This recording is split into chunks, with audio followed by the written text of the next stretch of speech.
opposition,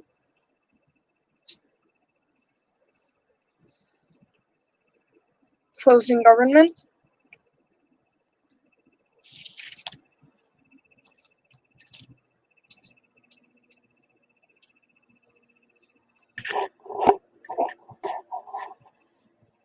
CG, closing government. We're here. All right, and finally closing opposition. Great. Closing opposition is here. All right, so my name is Fernanda Gussillat, and I'm gonna be the chair for this debate. My preferred gender pronouns are indifferent. I really don't have a preference, and I would ask my panel to present themselves in whichever order they like.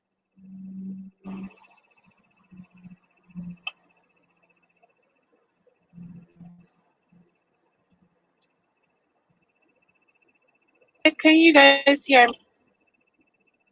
Yep. Okay, so I'm June. What panel? Yeah, I'm.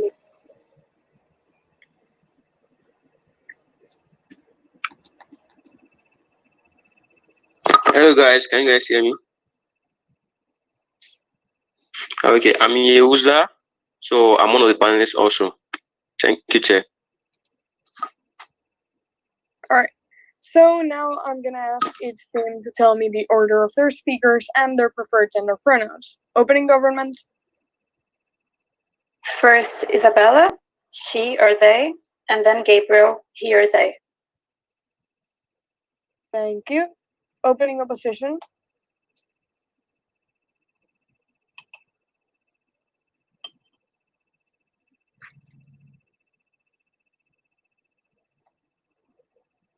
Can you guys hear me?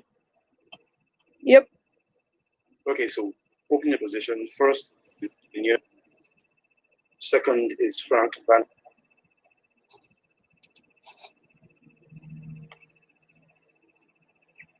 All right. Thank you very much. Closing government. First, it will be Letabo Montiwe. Second, Maxine Kumalo. And we both prefer to be called she or her. All right. Thank you very much. And finally, closing opposition. Speaker, Caesar. Second speaker, Matthias. Both with indifferent pronouns.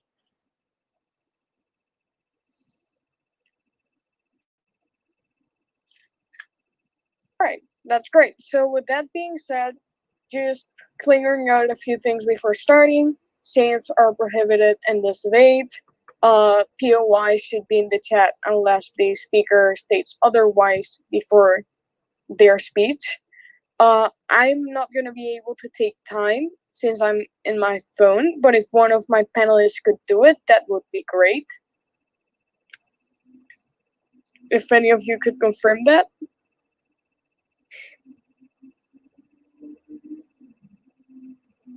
All right. Also, is anyone uncomfortable with being recorded or streamed?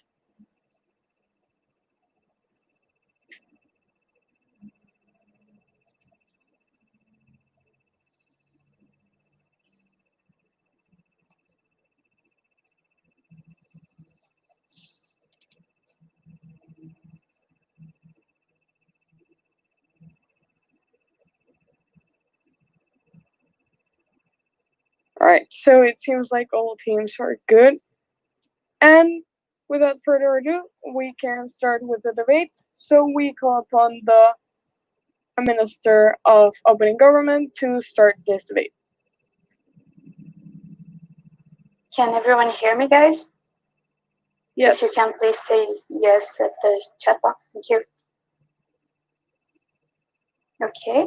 So please send your POIs on the chat. Okay, it's better.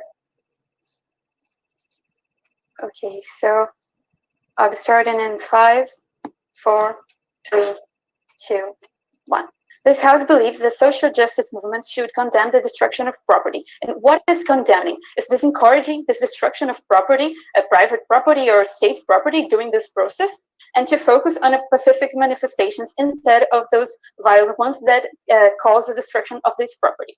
And the main point here is that this is not a debate about the moral legitimacy of the use of the violence or if it should or not be used. This debate is about what brings more benefits to the social justice movements. So the main point here is to find out what would be better, what would bring more efficiency and will help to get more people to join these movements for the social justice movements, and what would bring better impact. So also, to be fair, it's important that we consider here that we're talking about democratic countries where we have freedom of speech and protest, for example, and we also have mechanisms for legal change instead of only a violent protest. So we have, for example, the possibility to launch candidates for elections and propose more inclusive laws as a mechanism of a legal change. So the two most important points to be taken into account in this debate are, first of all, how can social justice movements better achieve their goals? For example, more rights, less violence against the minorities. So it's basically a way to think of its efficiency.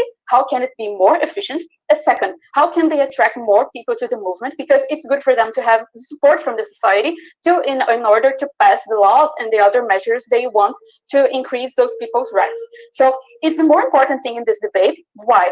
Because we're talking about here if this movement should or should not use this destruction of property. And we're going to show you that this destruction of property brings lots of damage to the movement itself and to those minorities we are trying to protect.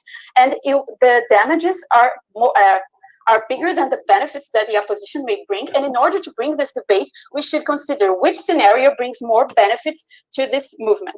Does anyone have a POI on the definition or the context? Okay, no, I'm going to proceed to my argumentation. So social justice groups, they usually focus on minorities and groups that have been historically oppressed and with less voice inside the society. And they don't have much influence on media and government decisions because they don't have this power. Since we are talking about minorities, we're talking about groups with, by definition, less power. For example, the Black movement inside of the US, we're talking about LGBTQ rights and groups that have been historically oppressed. So why this is important to this point? Because we don't have here a balance of power. So this group has a lot of less power than the government, for example, than the media, than the people who pursue the economic power. Why is it a problem? Because it makes it less effective to use this violence. Since people don't have this power and is trying to defend this minority, other groups such as conservatives and other people with more economic influence and even the government, they have more power on media and they have more power over society in general. And what is the main problem here? When we start using violence in this kind of protest and this kind of movement, those other groups who oppose to those rights to minorities, for example, they can more easily turn the media attention against it. And what is the bigger problem? Because since they have a large influence not only on politics, not only on the social opinion in a general way, they also have a strong influence over the media and media channels such as television, such as newspapers and news websites. They can remove credibility from the movement. And why is that? Because violence is something that is naturally condemned by our society, because people tend to not have empathy for violent movements or violent actions, for example, and people usually condemn those violence. So if in general the society sees the movement as violent, it will reduce the credibility from the movement as a whole. And why is the main point? Because all those movements, they have objectives, they have okay, we can assume there are legitimate objectives, for example, talking about minorities, but it's going to remove all the credibility beyond society. And why is that? Because society will see them as vandals, society will see them even as terrorists, for example, people who just want to bring chaos and who are not fighting in a just way. And this is a problem because there are other mechanisms, for example, sending candidates for elections, trying to push for more inclusive laws. And if there are those mechanisms, society will think, okay, but why aren't them focusing on the democratic mechanisms, on dialogue, and they're simply destroying property? So the society's opinion in general will be less likely to support social justice groups. And why is it so important to this debate? Because it's important that society in general has empathy for those movements and support those movements in general, because they are an extra force to push for better rights and to push the government to give better conditions to these people. So if we have in general the society as a whole condemning and not seeing this movement as legitimate, it's bad, because the public opinion is a very important way to make those changes to happen. For example, through voting for candidates who are more inclusive, because through, for example, condemning acts of police violence, for example, and this backlash effect removes the legitimacy in the eyes of society. I'll take CO. Is there any from CO or no? Yes. Yeah. You see, both things of fighting social justice are not excluding each other. I mean, you can fight the democratic way and you can fight the violent way. We think that, for instance, that's completely okay. So your whole case is uncomparative for this debate. Okay, thank you. But we have an important point here. Even if we have a part of the movement that is violent and a part that is democratic, the public opinion in general will see the entire movement as democratic, since the conservative groups, the groups that oppose those social justice movements, they will tend to focus on the violent part. So the public opinion as a whole will focus to that, and it will lose its legitimacy, even if they also try the democratic way. So they are somehow excluded one another, because the media opinion can easily focus only on the violent in order to take the credibility from the movement as a whole. And what is this backlash effect? That also, when we have the public opinion as a whole against this movement, it's a lot easier for the government, for the police, for example. They continue to oppress and even to put more force in that oppression. Why? Because historically, those minorities have already been oppressed by the state, by the police, for example, and it will bring this legitimacy for the state to say, okay, they're violent. We have, in order to maintain the social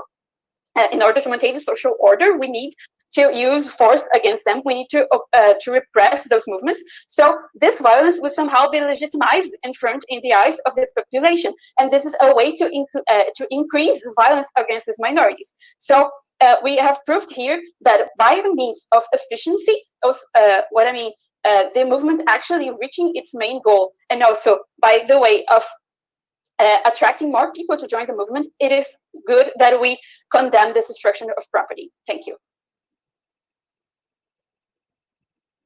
All right, thank you very much. Now we call upon the leader of the opposition.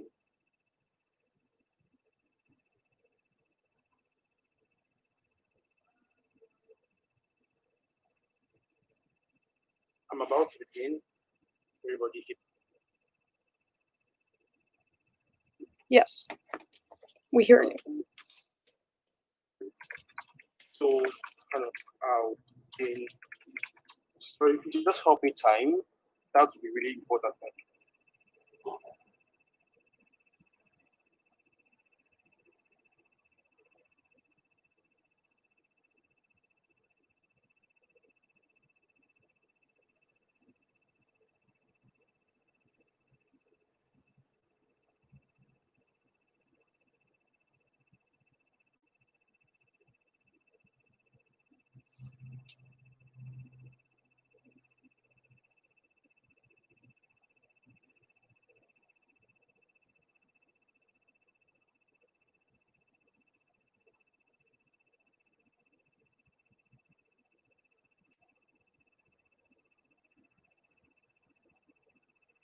Well, I cannot hear anything, so if the speaker is speaking, I would recommend that they will leave the voice channel and join again and see if it's solved.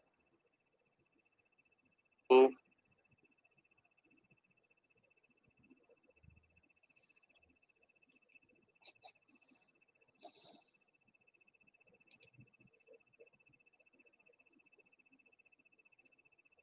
hello guys, I'm currently speaking.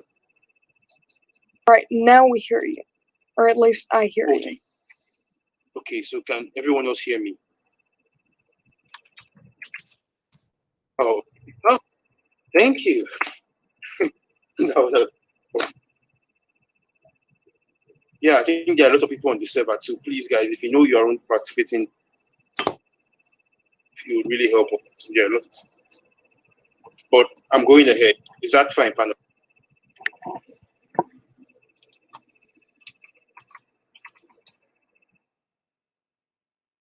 Cool. So in 3, 2, and 1. So we have one rebuttal, the main case in court. What they simply say is, and that's their entire, when you attack, you're violent, the media is going to see that violence, and you're going to use that against you. Well, we feel one, that it is already clear that violence increases the popularity of them, as most people are stunned and are shocked that excess people are willing to go to see their objectives come true. If it increases the popularity, it means that increase in popularity will also increase the amount of questioning that happens. So a lot of people are then willing to know, why are these people willing to go so far to get what they want? And when questions arise, the apparent oppression that these people face become more real. When we can just simply march around with placards and shout Black Lives Matter, it looks like the oppression is not real. At any point where you increase violence, it increases popularity, which increases questioning for the root cause, and it magnifies the oppression these people face. But secondly, with the advent of social media, the traditional media or mainstream media no longer have the ability to just take your movement and skew it all together against you. To a greater extent, you also have the ability to push the meaning of your movement out there on social media. People understand what you're clamoring for, and all in all, you still have a very smooth. That is the entirety of opening governments taking. But realize, panel, that there are bodies, and for bodies in this, the body for government side is to show by at no point entirely in any movement whatsoever should violence and destruction of property ever be allowed. Our body, however, is to show you that there are times where we can actually allow the use of violence because those periods absolutely deserve. So, with that being said, it is good to understand the kind of state that we have property destruction in when it comes to movement and when it comes to minorities clamoring against their oppression. We realize that the injustices in this kind of state are often very, very continuous, which means they have been happening for years and they continue to rear their ugly head each year. But secondly, and this is very important, they are very, very systemic. This means that there is low accountability for people who perpetrate this offense. This also means that there is poor political representation, which means there is absolutely no way of even getting legal reform. But thirdly, there is economic disenfranchisement. This is often done by creating higher interest rates to these certain communities where they want to take out loans so they get less money and things of that sort.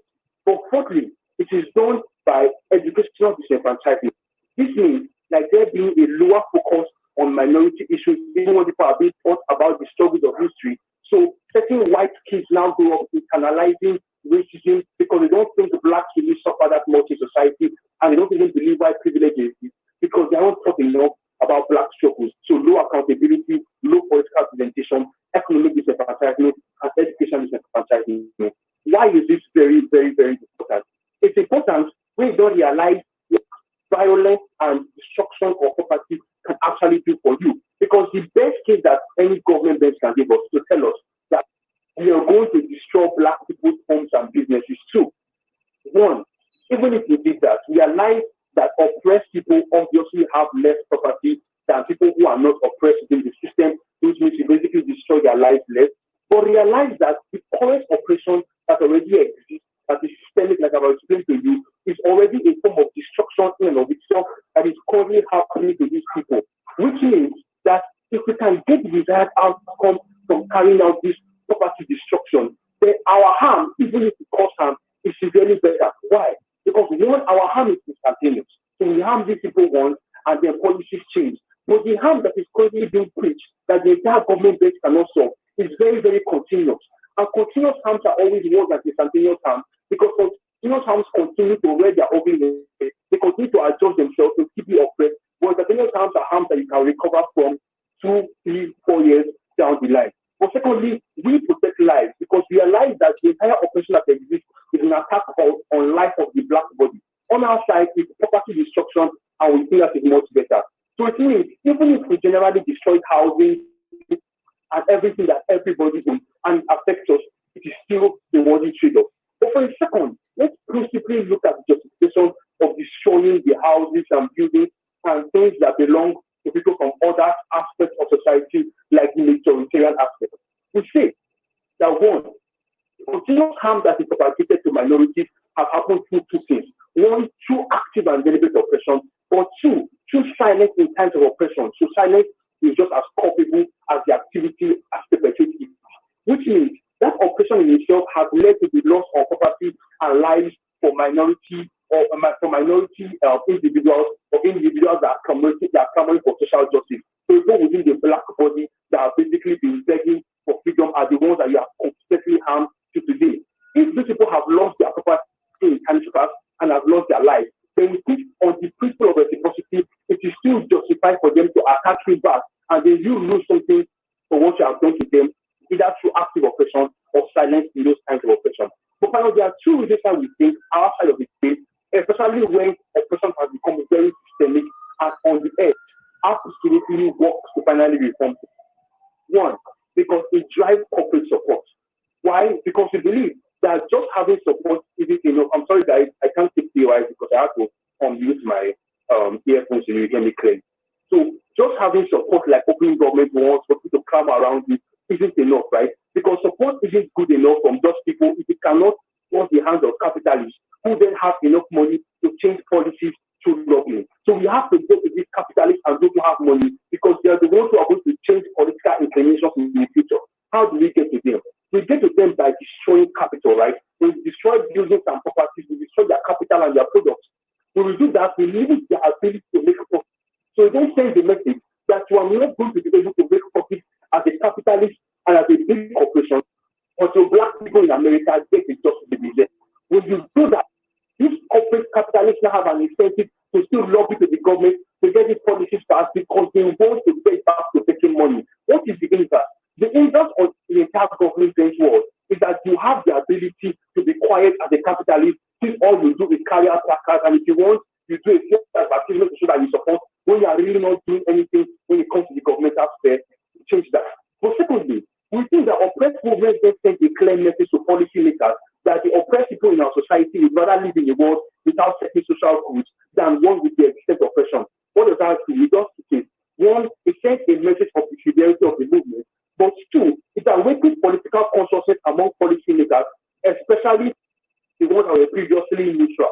We say politicians be re-elected or remain in power now have to appeal to these people, and that is where we get change. At the end of today's debate panel, we think there is a time where you need to fight, there is a time where you need to protest. Opening government have to show us why that time never. We are very glad to oppose. All right, thank you very much. Just a little side note, whenever the chat says time up, the panel stops writing. I'm not going to cut off anybody because I don't like it, but we will stop writing. So now we call upon the Deputy Prime Minister of the government to close the case for their team. Sorry, Madam Chair. Can I ask for everyone who's not a part in this debate to leave the room because it's making my connection really unstable, so people can watch through YouTube. Here.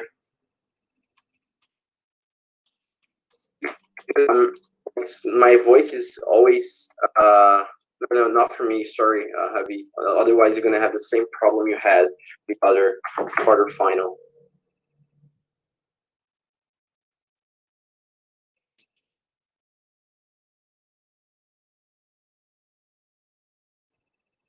Because I guess the server is in some foreign country for me, and it makes the connection really worse. Just asking me for us not to have any trouble. I had really listened to even Isabel's. Yes, closing opposition has the same issue. If anyone who's not taking part of it, I kindly ask you to watch through YouTube, please.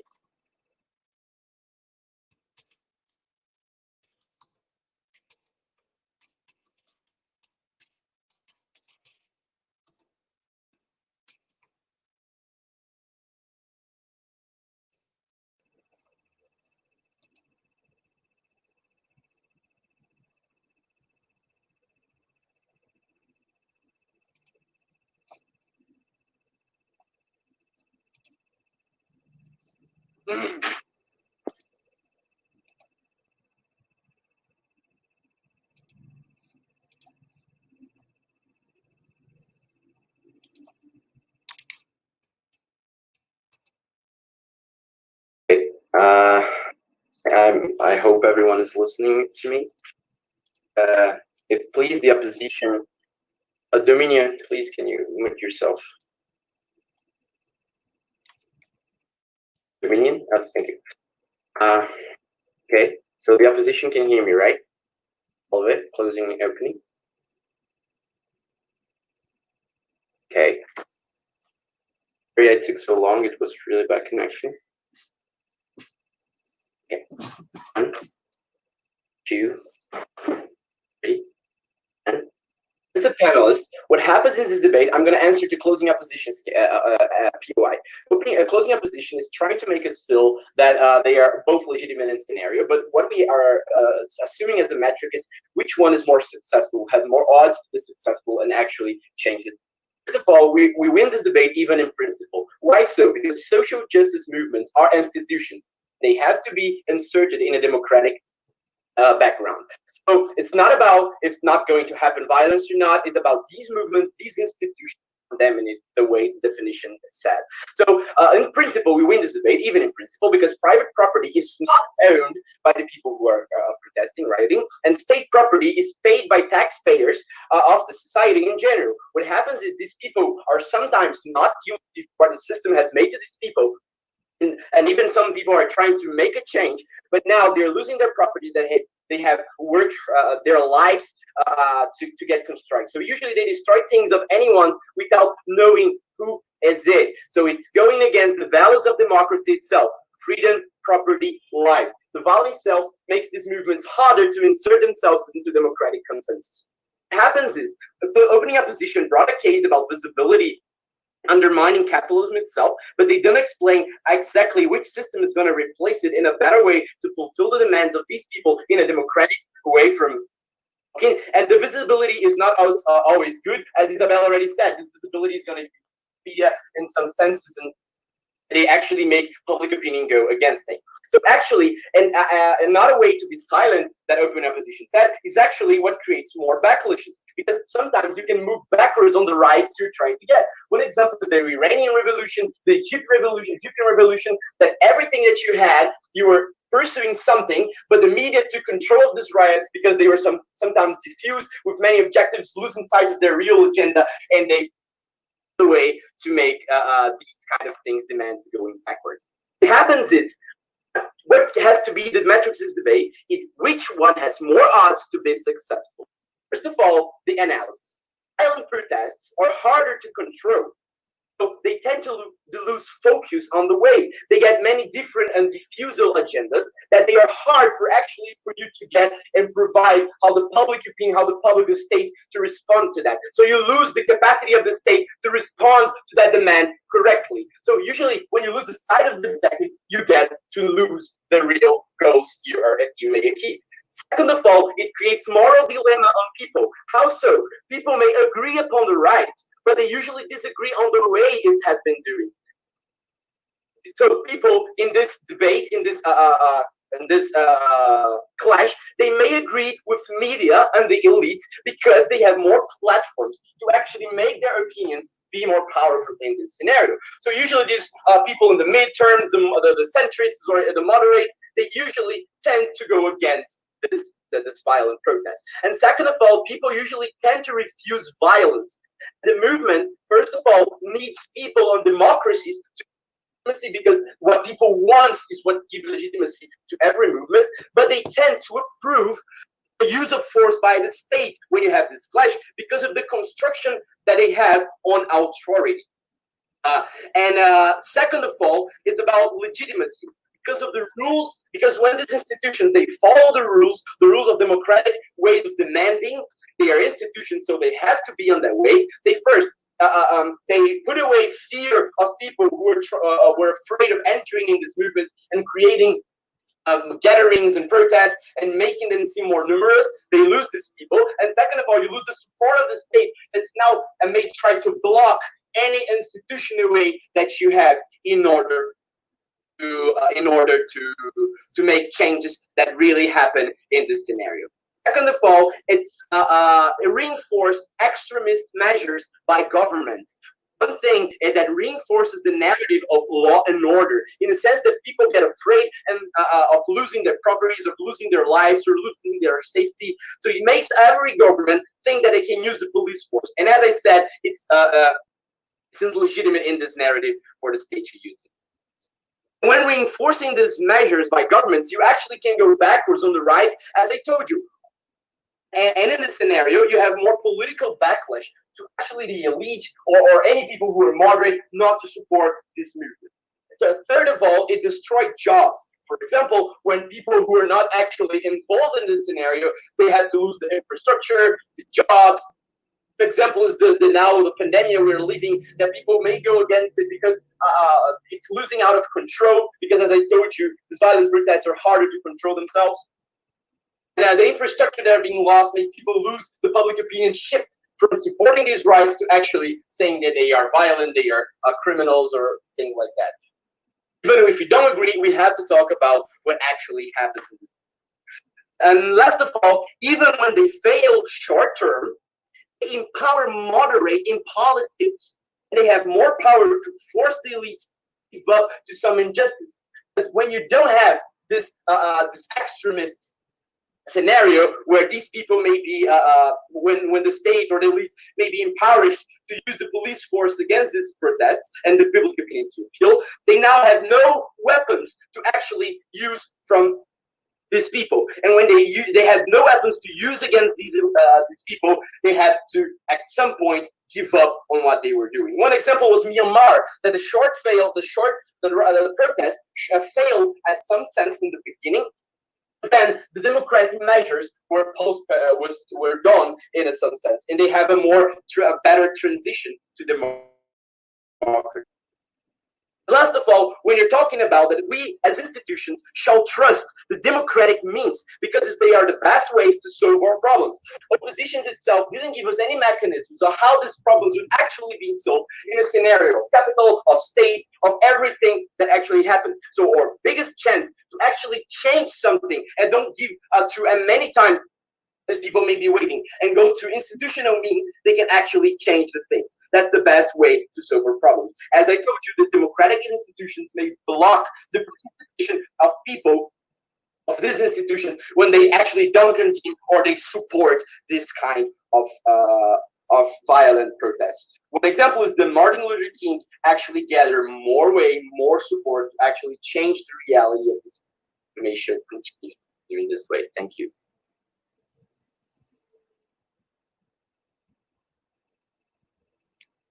All right, thank you very much. Now we call upon the deputy leader of the opposition to close the debate in the opening half.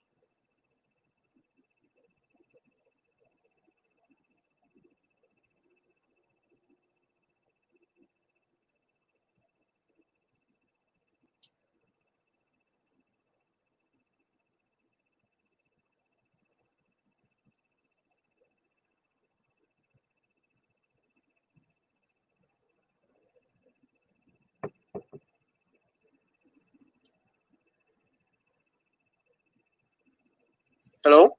Can we heard? Yes. Loud and clear?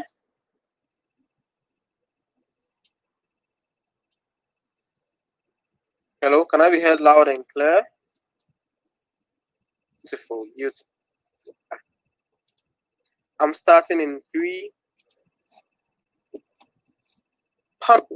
Notice that the reason why opening government loses today's debate is because their biggest case is premised on the idea that the democratic system is one which is best in solving the issues of minorities. The problem with that kind of argument is that the democratic system is already disproportionately balanced against these minorities, and that is why there are protests in the first place. The problem which my LO tells you is that what we have is systemic oppression in these areas. So most of the time, these people don't have any form of political enfranchisement, because even when, for instance, black people vote, they are voting for either Democrats or Republicans. And if, like, Democrats don't have an incentive to help them, because at the end of the day, they know these guys won't vote for Republicans because they're a racist party. It means that these guys don't have any legitimate forms of enfranchisement for their issues to be solved. It means that democratic system, which opening government government is talking about is already skewed against these individuals. The second problem notice is that the current state, the status quo, which is the use of peaceful protest,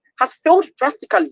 There's a reason why Black Lives Matter movement has been using peaceful protest for a very long time, but we've not seen anything better on their side. The reason being that the moment you continue to use peaceful protest, you get no form of solvency. Panel, like rebuttals to open opposition.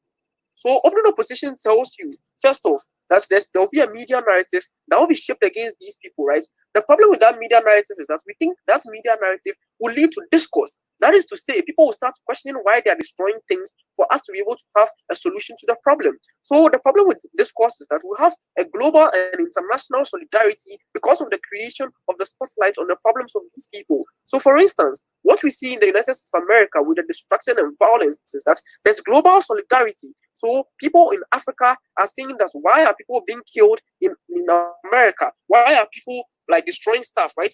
These things is what leads to the kind of global international solidarity that's able to bring change. But then the second thing about media narratives is that, with the introduction of social media, notice how minorities can then have a legitimate tool to be able to shape media narratives to be in their favor. It means that mainstream media, which is basically the problem opening governments has currently, is balanced out by social media platforms, and that's why their media narrative argument is out of today's debate.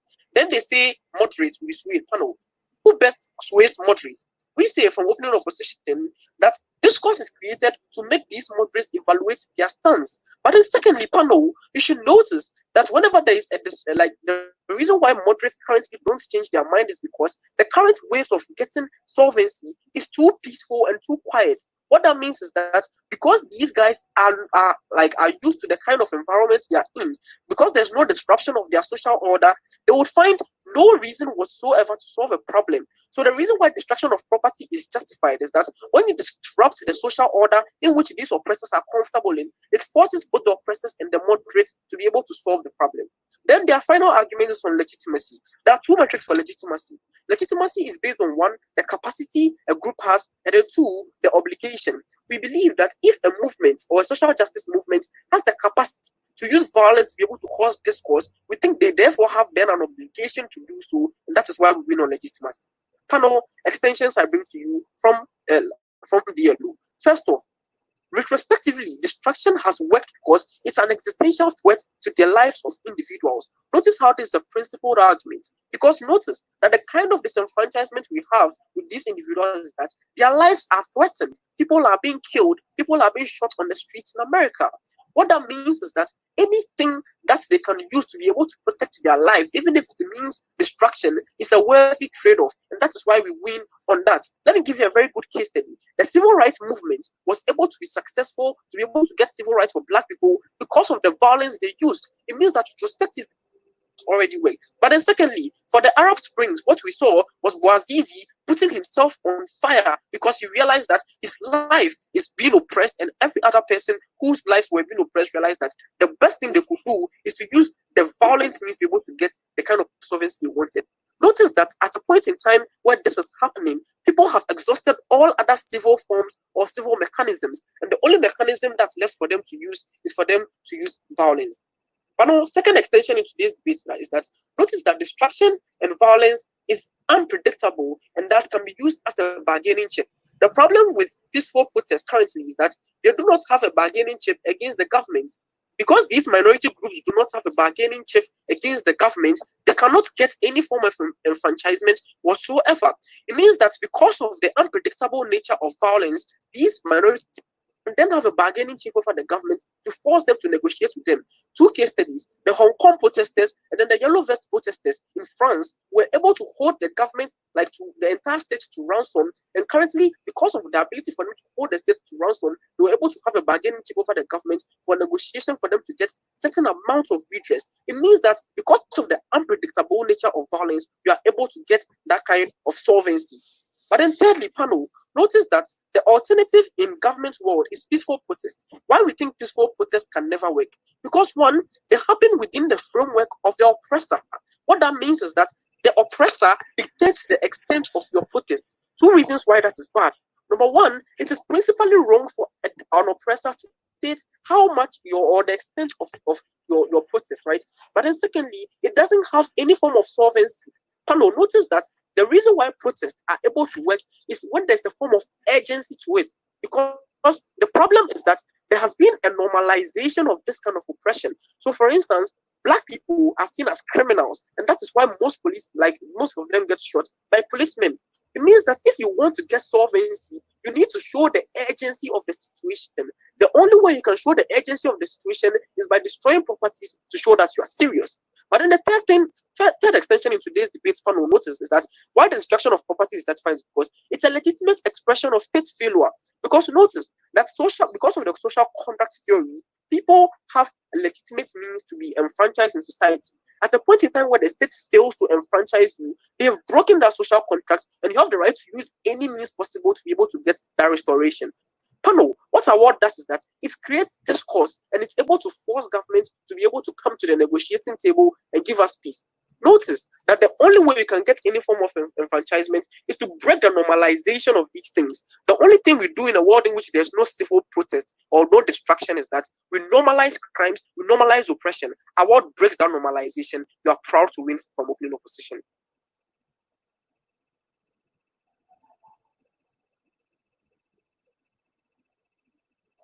Thank you very much.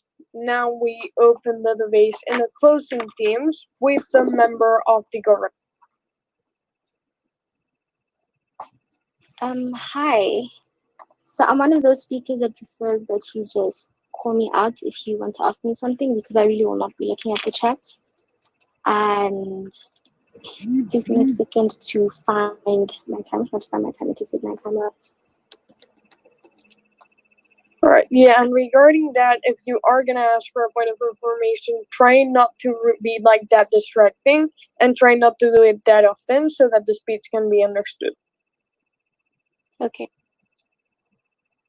I will start. Okay.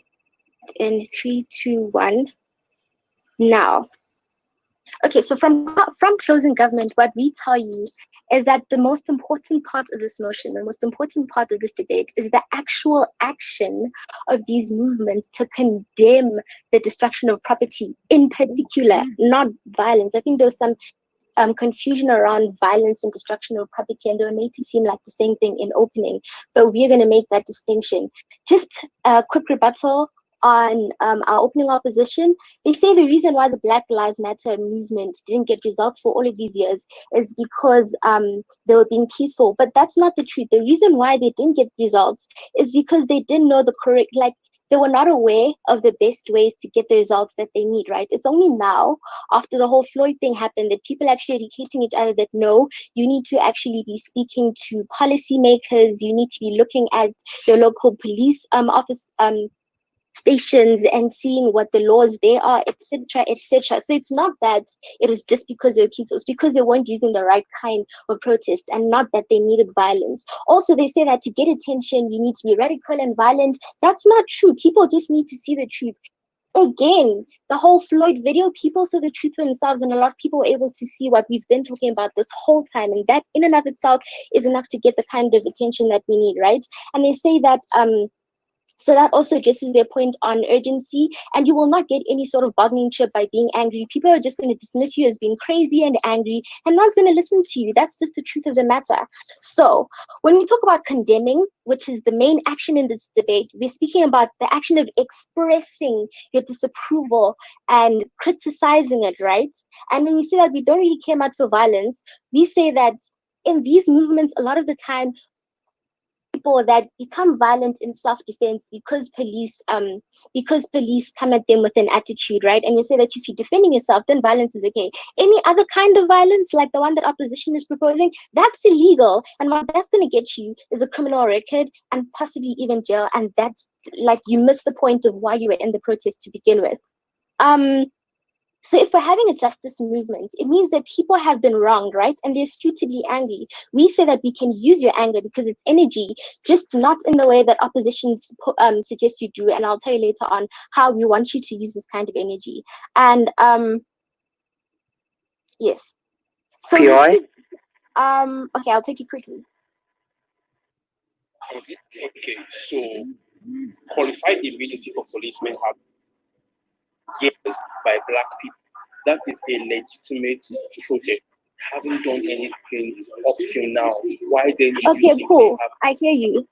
I hear you, right? So they've been trying to get at the police, but then how are they trying to get at them? When you speak, that is not an action. That's what I was trying to point out in my POI, but clearly wasn't clear. When you speak, it's not an action. We want you to take actions, which I'll highlight later, which will affect that policeman in a way that will force him to change, or that will force the system or the laws to change. And that is how you can get the actions that we're looking for in this debate, right? When there is this kind of movement, there's three things that you can do as a leadership as a movement. You could promote their behavior, such as with opposition, and I told you what happens if you promote that, or if you keep quiet, in which scenario other people can come in and define that whole scenario for you, paint you as thugs and hooligans as they've done in the media in past, or you could address the situation and state your stance specifically and state that you don't associate yourself with the specific kind of violence, with the specific kind of behavior, right? And that is what we're telling you to do in this debate.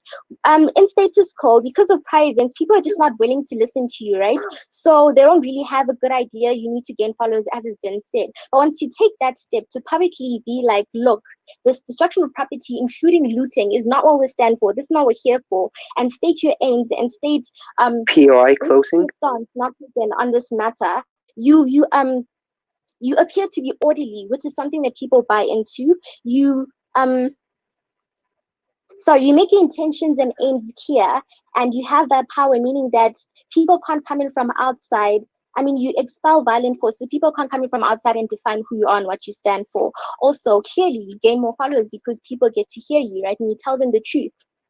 So why should we be concerned with the destruction of property? Well, firstly, because it's illegal. Secondly, because there's significant loss incurred in this specific kind of action, right? Mostly in these movements, you'll get two types of people that join: people that are genuinely angry, that are hurt, that want to bring about positive change, and you also get anarchists, people who are just lawless, people who are angry at governments in general, and they're not trying to bring about any kind of positive change. They just want to destroy things, and they will happily hop onto the train and recharacterize what this whole thing is about. And they're the kind of people that destroy property, right? But so as someone who's genuine and wants to change, we say that destroying someone's property is ineffective because firstly, you're hurting local businesses, you're hurting citizens just like yourself, and they're not your target. Instead, they become victims of your crimes. And no matter what opposition tells you, there's no way that this can give you the kind of results that you need, because these are not the people who have the power to change the laws or to change scenarios or to give you the justice in today's specific scenario. We say that your real targets are people in power, that's your government, right? By hurting each other down there at the bottom, they don't care. I mean, Trump still lives in the White House. He still is living in luxury, and nothing in his life is changed. He's not hurt anyway, and therefore you don't get your justice. By condemning people, we channel their angry energy. We tell them what to do so that they're not overwhelmed with all of these emotions and release them at once. So what do we tell them? Oh, sorry. Not taken. So what would we tell them to do? We tell them, invest your anger and energy in long-term solutions, right? We say invest your time and your money. So donate a specific portion of your salary for this cause, right? To movements that help people who are to movements that help people that are affected, to movements that speak to policymakers. Spend your time in petitions, writing letters to the people in power. Spend your time within an organization, but don't go out there and act angry. This is what other movements have been doing, and as opposition have said, that is not what gets that's not what gets the change. We say that you should maintain your momentum, use your anger to maintain momentum for a longer period of time, and in this way you effect real change, right? And this is our stance in the debate, and for these reasons we are proud to propose.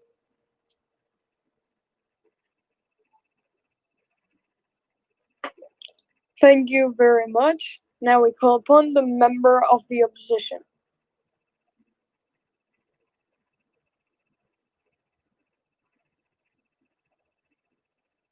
I can still hear something in the background. Give me a minute. I believe I know the reason. Yeah. Do you listen me well? Do you hear me well? Yes. Yes? Great. Let me put my timer so we can advance on this beautiful debate.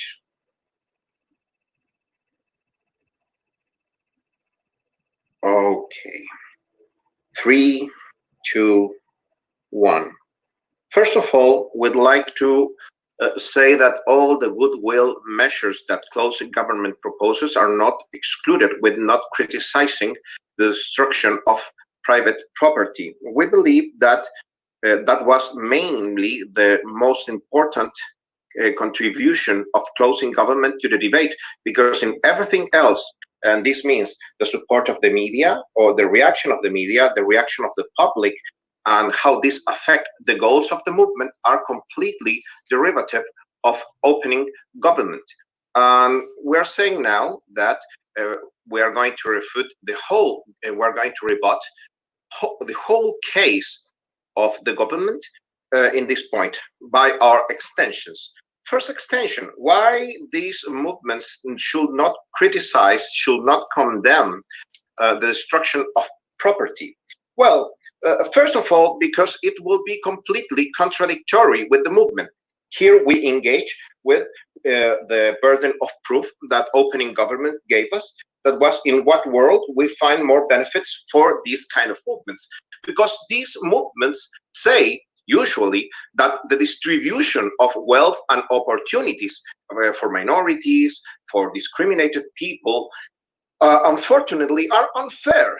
So they criticize the distribution of property, they criticize the distribution of wealth, and they see in it something, and a scenario that is not legitimate, that is not fair, that it has been unjust, because the property and the wealth has been acquired by people who is in a privileged position.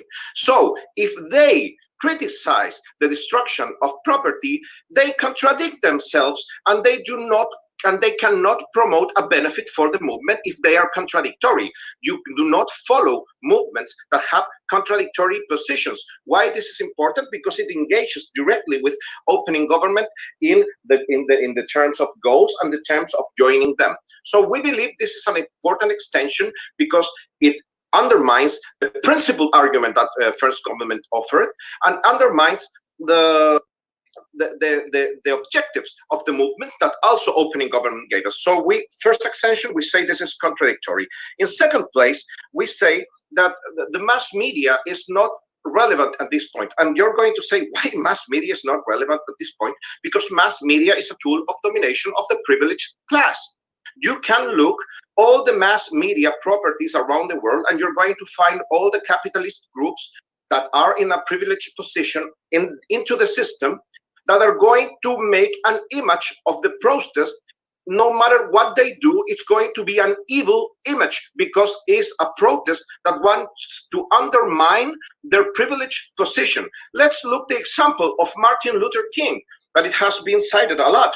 Martin Luther King was criticized by the media in the past century when he was alive. He was criticized because the media said that he was violent, that he incited violence, and they said that the conduct of this person should be condemned and should be eradicated of the society. And why is that? Because the media, what it wants to do, it wants to maintain the privileged position of these groups that control them. So if you do something pacific, they are going to criticize you. Let's not forget this American football player that during the national North American anthem put his knee in the ground, and it was bashed by the media. So no matter what you do, they are going to criticize you, even when you're violent and even when you're not. So the reaction of the public is important, not the reaction of the media. And here goes our third extension. And we believe now we finally beat opening government. In our world, when social justice movements do not criticize or condemn the destruction of private property, what they have is that they are in the same side as the people that do make destruction. do they make attempts against property. The thing is that social movements do not engage in the destruction of private property. So here's an important question. In which world you have a better speaker, a representative, that the violent people that is destroying property are going to listen? They are not going to listen to the representatives or the voices of the system that criticize them. And they are not going to listen to the social movements that criticize them, because they are going to watch them as traitors. If you want to put an end on violence, you need representatives of your same side that are not criticizing you. And this is important. Why? Because you have a better chance to lower violence, to attack, to speak with these violent people, so they can lower their violence in this movement where you're not criticizing them. That is important because it generates an image for the movement to the public. They are the people that can control the violent people. And that image is relevant for elections, because you want in power people who can control violent people, who can control the guys that are destroying the private property. So why this extension is definitive in our debate?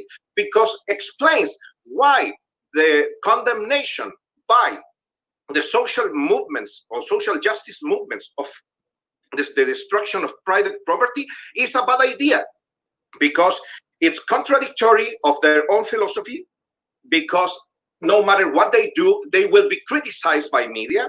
And third of all, if they have a chance to fight against mass media and convince to the public that they are relevant when they are exercising power, is when they have the chance to calm the violent people down. They are not going to be able to do that if they are criticizing them, because they are going to be watched as traitors.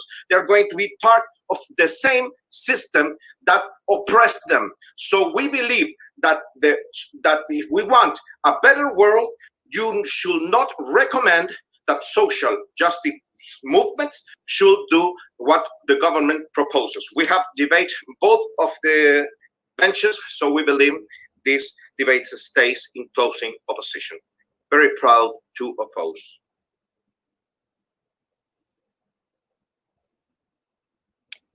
Thank you very much. Now we call upon the whip of the government to close the case for their house.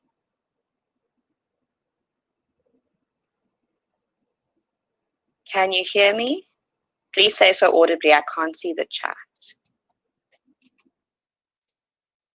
Yes. Yes, we can hear you. Thank you. Like my member, I would really appreciate if you could make your POIs audible.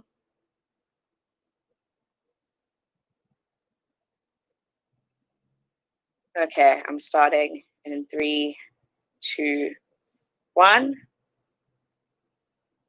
The Black Panther Party didn't focus on being invisible or silent like the opposition thinks our stance is. Instead, they used the ideas of violence, but they never destroyed property. They instead focused on long-term solutions in their communities, like free breakfast and lunch for children, educating in their communities, and long-term change. This was one of the most effective ways to uplift Black people, to be seen as equal citizens and to access what they needed and their rights. The reality is that riots and the problems that come with them are something that have happened throughout the history of the world. America is a good case study here because we know that there were riots in 92, there were riots in 2007, there were riots in 2012, there were riots in the 70s, there were riots in the 60s, and those riots have been littered in our past, but however have not really changed things. Why is this the case? Because like most people have characterized in today's debate, these issues are systemic and they require a lot of work to undo. And this work requires energy. The reason the closing government in today's debate will win is we explain to you what condemnation does. It is a redirection of energy that allows more effective use of the pain and anger we have to make change, learning from people like the Black Panther Party POI? and Martin Luther King. Take you later. So I'm going to move on quickly to my first issue of rebuttal. One of the main clashes in today's debate is whether or not property damage is effective. We got from the closing opposition this idea that our mechanism is closing, the idea that condemnation and these benefits of moving our energy to long-term change is not mutually exclusive, right? We can have violent protest and we can do this. I disagree, because we've seen many, many times that Black Lives Matter isn't something that permanently trends on social media.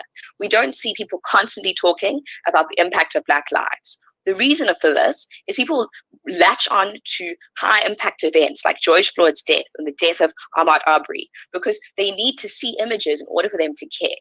However, we don't take hold of this care and use it. We walk in the streets and hope that politicians have the solutions for those problems. We agree with the closing opposition that largely the minorities are alone. The democracy isn't the best tool for them. So the best way is to say to angry white people or angry Black people that instead of rioting in the streets, us as the movement are telling you to put all your energy into these groups that have this impact and are this valuable. And the best way that shows you're a good ally is to do this. This is something that people want. Lots of people are confused. Their emotions are high. When you watch videos on posts on the internet, people are emotional, and this emotion doesn't have any guidance. And so anger provides a good outlet for that. This is what we have explained to you. These are mutually exclusive because their energy runs out, and we have to use this energy in the most effective way. So they'll commit to a long-term benefit to society. But they also tell you in proposition that no, but businesses listen to damage. They listen to these ideas. So not only have we told you that this isn't necessarily the case, but you have to understand that even in the best case scenario where business sees the damage and wants to stop it, they're going to be conflicted about giving money and time in the future to help you because they'll not know what is enough. Protesters are angry. They don't say what the limits are, what the benefits are. However, if property isn't damaged, right, if people don't have to pay for a burnt down building, they're more likely to be more favorable to protesters and what they believe in, right? The reality is that the bargaining chip that you have is awareness that comes from negative events, not the actual threat of violence. Because the same way you said, that it's volatile. If it's volatile, it cannot be a bargaining chip. Those two things are the opposite. The opening opposition loses today's debate because violence is not effective. The best bargaining chip you have is to take hold of the moment and target that energy into actually making a change. Before I move on to my next clash, I'll take the POI I just received. Okay, thank you. So you claim that only by the social justice movements condemning the violence is going to stop. Is that your claim? Because if you take for granted that, I think that's completely graduated and you're not winning the debate. Okay, so there's a couple of things here. I'm actually going to deal with it on my next issue. This idea, it links in with the idea that we got from the closing, this idea that's antithetical and anti-capitalist to be a social justice movement, and therefore that we need to be anarchical. So I think the first thing we have to understand is that the voice of the social justice movement is important for the people who are confused and have lots of anger and frustration and emotions that they want to release, right? But it's important to know, for it to be clear, that the social justice movement is not a space for anarchists. Closing opposition is wrong because the social justice movement wants to get rights for people, right? They want to get people access to those ideas. Anarchical societies have almost always ignored and left out minorities because minorities need support. They need socioeconomic support. They need money. They need access to resources. They need policies that push at our psychological unconscious biases that are in our brains. When there's no state, which is what anarchy is pushing for, that doesn't work. So yes, I think social justice movements might not change the minds of those crazed anarchists, but you're actively separating yourself from them. If you say, which a lot of American social justice movements are saying now, that people are just angry and they're keeping quiet about violence, what you do is it means that anarchists think that they have a safe space in your movement, and it's difficult for the people on the ground to safely say, oh no, this person who's burning this is doing it in the name of our movement. And this sort of separation means that anarchy becomes linked to this group rather than progress, which is more dangerous in the long run for people. We know that this is an anarchical because when countries, for example, in Zimbabwe took back land without actually trying to put laws in place and people just took it, there was less benefit for the people. They had no government support. They couldn't look after their society. Whereas places like South Africa and other countries have tried to give back land systemically, have actually reaped wealth for the people who do so. States help the vulnerable when you're able to write policies through being able to create Black groups like the ACLU who need funding at this time. So lastly, what we need to understand in today's debate is that in terms of a moral obligation, this debate is not about a moral obligation of individuals, not about I'm sad, and so if I'm sad, I get to burn things. This debate is actually about what social justice movement is supposed to do. What choice do they make in the situation? And us, as the closing up of government, have proven to you that they can't say nothing because anarchists will confuse and remove, take anger away from them. But if anything, they have to use the emotion, mobilize society, and get the change that they need. And that's why closing wins today's debate. Here.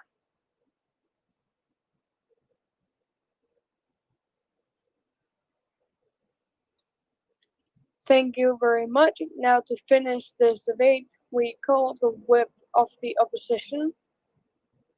Whenever you want. Okay, can you hear me? Can everybody hear me? Yes. Okay, great. Okay, so I can see the chat, so POIs in the chat, please. I believe that's all. Thank you very much, everyone, and I'll start in 3 seconds. Just let me set my timer.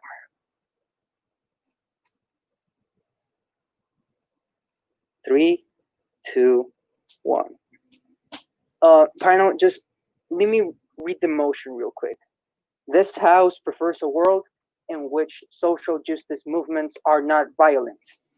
Oh, right. That is not the motion. That is not the motion, but it has been what government side has debated, and they're having deal with the burden of proof. We believe that that's the main reason why closing opposition will take this debate. First, let's start explaining the clashes and why Cesar won all of the clashes in this debate, first with closing government, then opening government, and then opening opposition. Okay, just notice this. Please take note of this because this is extremely important. All the benefits and all the impacts of closing government depend on the premise that violence will end, depend on the premise that violence will cease to exist just because social justice movement leaders condemn violence or condemn, more specifically, the destruction of private property. Just notice how there isn't any mechanism as to why violence is not going to happen in their side of the house. We believe that it's extremely important. In this comparative, Cesar already gave you a really sophisticated extension to explain why we can better deal with violence in our side of the house. Just notice how this point is extremely important because we don't depend on proving why violence will be effective as government whip tried to make us believe, but we do depend on proving why we have better chances to deal with this violence. We have literally a whole extension that whip government completely ignored, explaining to you why we can better deal with violence in our side of the house, which was what? First, contradiction, right? So we believe that in a world with our leaders, like the leaders of social justice movements, are condemning the actions of people participating on their same cause, but not only that, but the second point of analysis in this section that was related to as why private property represents something that it's of privileged people, then we believe that in the world of government, it's really unlikely that people are going to stop being violent for a really simple reason. Because I believe that, for example, if I belong to a social justice movement, whatever that is, and then my leader just tells me and condemns my actions, I believe that it's high likely that they're going to turn more violent, that are going to turn more extreme measures of violence. I believe that it's highly likely because now the people that are supposed to trust, now the people that in the space in which we all supposed to help each other, to support each other, and to go against the same things and to fight the same fight, are now condemning my actions. I believe that that's extremely important because just notice how all these impacts of closing government depend on that premise that they failed to prove in both of their speeches. But try to save yourself, Lefavo. Go ahead. Lefavo. Yes, sorry. On that point, you clearly weren't listening. We're not going to end violence. We're going to separate ourselves from the violence. We are setting demarcation as to what our movement stands for and the direction it's going in. Deal with that. Okay, but it's the same effect. It's the same effect. If you like try to separate yourself as movement with the violence, the only thing that you're going to do is to keep violent people being more violent. And I believe that media already control the narratives, like to try to keep engaging the social justice movement with violence. I believe that's highly likely. So what you have on your side of the house, it's a bunch of claims with no mechanisms as to believe why this separation is going to happen. Because let me explain. And this Cesar already explained in his extension. Social media, or mass media, are going to criticize social justice movements regardless of why they do. We have plenty of examples here. Firstly, Hong Kong. Secondly, Chile. Thirdly, Bolivia. Fourth, I believe that I don't have to go on with examples because we have a ton. When social justice movements, even if they try the democratic way or the pacific way, they still get called violent by the mass media. For example, Martin Luther King was called violent a bunch of times, and he wasn't even directly violent at all. So we believe that in your side of the house, your impact of like having better chances of achieving the objectives of social justice movements is not going to happen for that simple reason, because mass media still have the control of the narratives to characterize or caricature the social justice movements however they want. No mechanism as to why that changes in your side of the house. So just notice how irrelevant both government cases are. So the rest of material of closing government was extremely derivative but opening government. So Gabriel, before continuing, give me your point. Thank you. You said it undermines established politicians. How would you answer to our argument that it actually empowers authoritarian leaders that knows how to control the narrative of law and order, like Bolsonaro after Brazilian 2013 riots?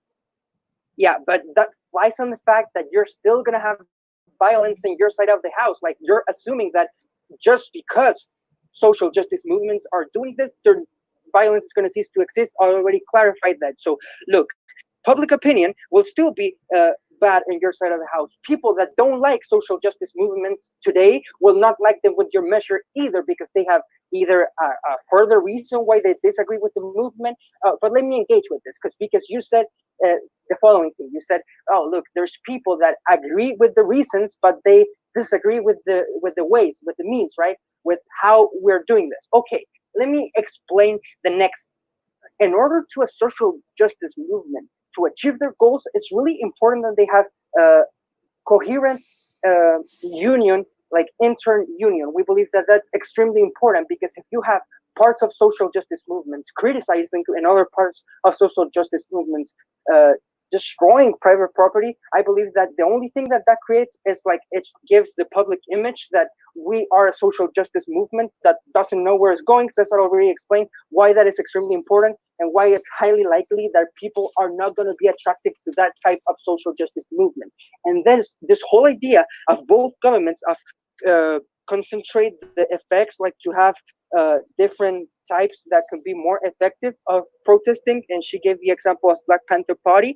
We believe that long-run measures are not exclusive of your side of the house. Black Panther Party was also violent, but they also give food to children in the street. So we believe that those two things are really compatible. You can do both, and we believe that in just because like whole case of government depends on a premise that they haven't proved, then the debate goes for closing opposition. It was a pleasure to debate with you all. Hope to see you in the next one.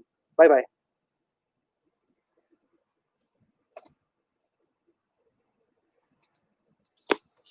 All right. Thank you, everybody, for this amazing debate. The panel and I are gonna go deliberate, and I think you will get the call in a couple of hours. And good luck to everyone if you make it through the next round. Once again, just thank you for this debate. I really like it.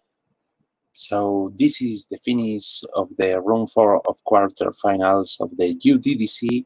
Thank you to be here with all us, and thank you It's been a pleasure. to be with Bye-bye. the debate.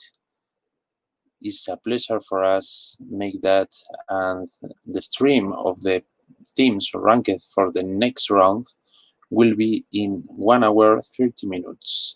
So if you want to follow, let's go to AIDE channel on YouTube, subscribe, and the video will appear in little minutes, in few minutes, sorry.